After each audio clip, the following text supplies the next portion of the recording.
देश की संसद में बीते कुछ सालों में ऐसे कानून बने जिससे जनता को सड़कों पर उतरना पड़ा। सीएए, धारा 370, तीन कृषि कानून, ये कुछ ऐसे बिल संसद में पास कराए गए जिनका विरोध प्रभावित लोगों ने जमकर किया। इसका नतीजा ये हुआ कि लोग सड़कों पर प्रदर्शन करने उतरे ही साथ ही सुप्रीम कोर्ट में इसके खिलाफ याचिकाएं भी डाली गई।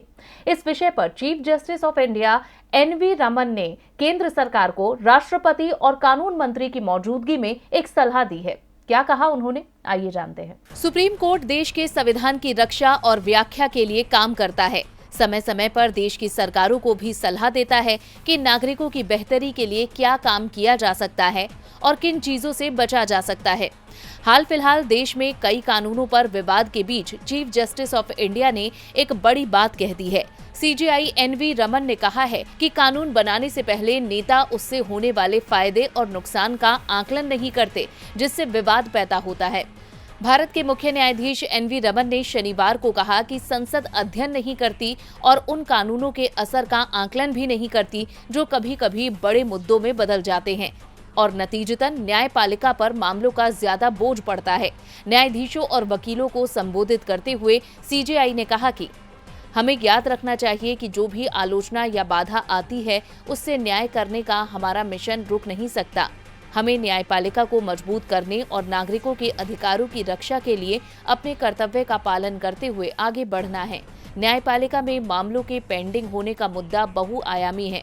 उम्मीद है कि सरकार इस 2 दिवसीय प्रोग्राम के दौरान मिले सुझावों पर विचार करेगी और मौजूदा मुद्दों का समाधान करेगी। दरअसल सीजेआई ने सुप्रीम कोर्ट में आयोजित संविधान दिवस समारोह के समापन सत्र को संबोधित करते हुए ये बात कही।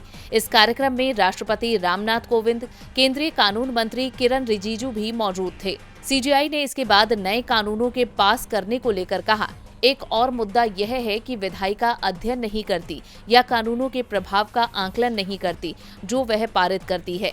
ये कभी कभी बड़े मुद्दों में बदल जाता है। नेगोशिएबल इंस्ट्रूमेंट्स एक्ट की धारा 138 की शुरुआत इसका एक उदाहरण है। अब पहले से ही बोझ तले दबे मजिस्ट्रेट पर और बोझ पड़ता है। इस तरह मौजूदा अदालतों को एक विशेष बुनियादी ढांचे के निर्माण के बिना वाणिज्यिक अदालतों के रूप में फिर से ब्रांडिंग करने से लंबित मामलों पर कोई प्रभाव नहीं पड़ेगा।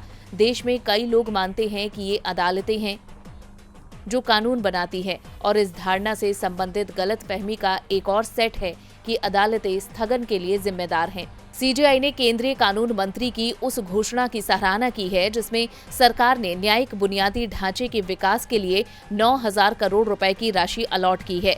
देखना होगा शीतकालीन सत्र और आगे आने वाले सेशंस में सरकार इस नसीहत पर कितना ध्यान देती है। डीबी लाइव की रिपोर्ट।